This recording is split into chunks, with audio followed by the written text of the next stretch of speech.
बिहार के औरंगाबाद से एक ऐसा मामला सामने आया है जिसने पूरे इलाके में सनसनी फैला दी है। पटना कैनाल के पास एक महिला का शव मिलने के बाद कई बड़े सवाल खड़े हो गए। शुरुआती जांच में सामने आई जानकारी ने इस मामले को और भी ज़्यादा रहस्यमय बना दिया है।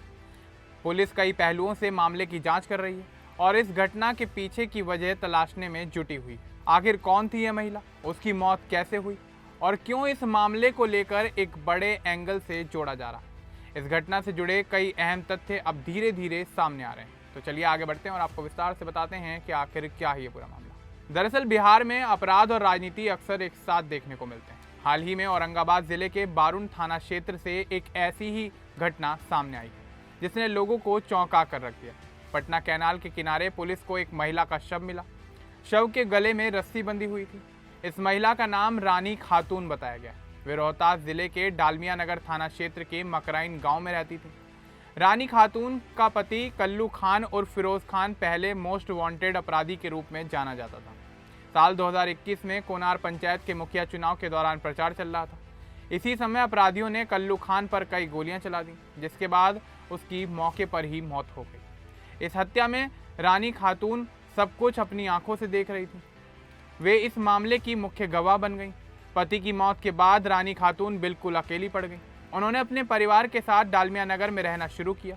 वे राजनीति से जुड़ी रहीं, लेकिन मुख्य रूप से पति की हत्या के मामले में न्याय की लड़ाई लड़ रही थी। पुलिस के अनुसार इस हत्या का मुख्य आरोपी शिवसागर थाना क्षेत्र के कैथी गांव का रहने वाला था। आरोपी का नाम इजहार खान था।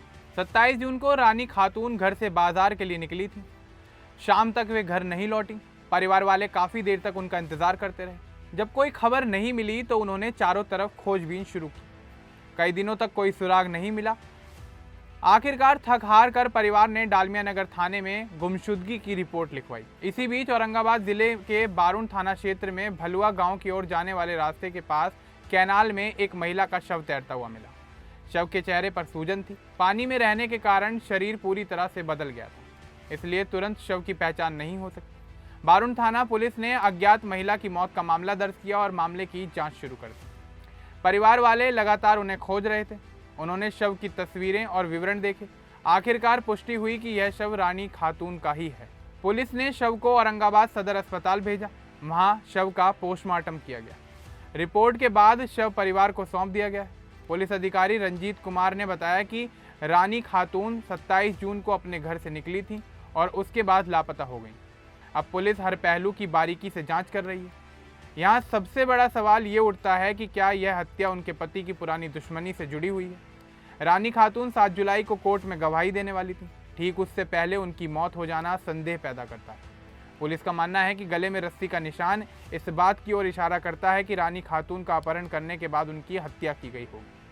परिवार का आरोप है कि पुलिस ने गुमशुदगी की रिपोर्ट पर तुरंत कार्रवाई नहीं की। अगर समय रहते मामले पर पुलिस ने ध्यान दिया होता तो शायद रानी को बचाया जा सकता था। साल 2021 का पंचायत चुनाव रोहतास जिले में काफ़ी गर्म था। कोनार पंचायत से रानी खातून मुखिया पद की उम्मीदवार थी। उनके पति कल्लू खान उनका पूरा साथ दे रहे थे।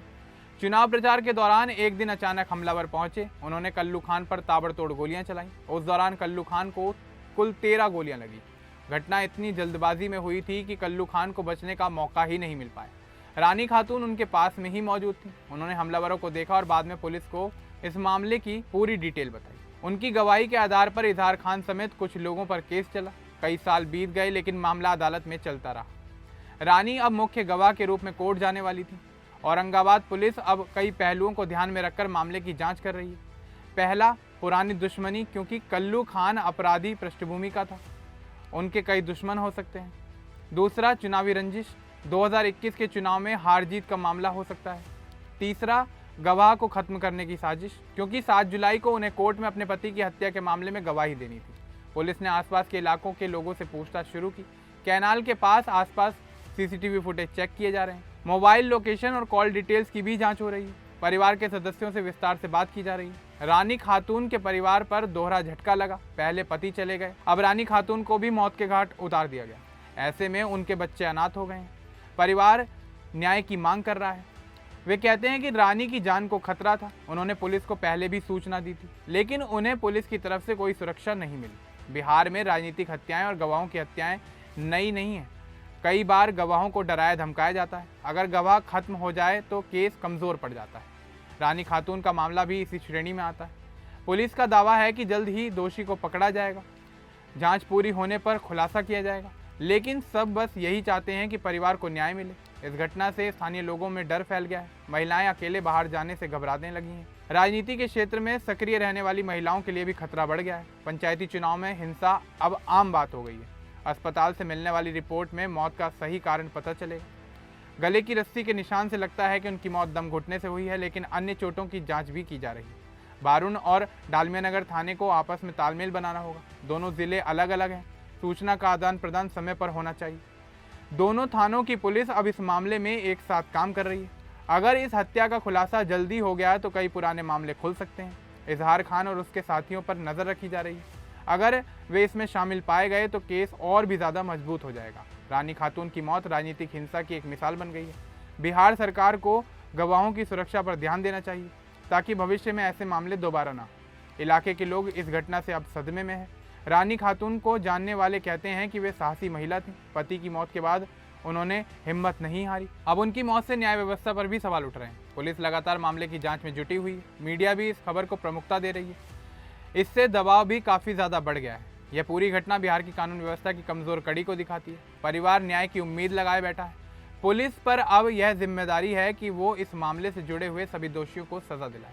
अब इस पूरे मामले को लेकर आपका क्या कुछ कहना है हमें कमेंट बॉक्स में ज़रूर बताएं। बाकी इस तरह के और अपडेट्स के लिए हमारे चैनल को सब्सक्राइब करना ना भूलें।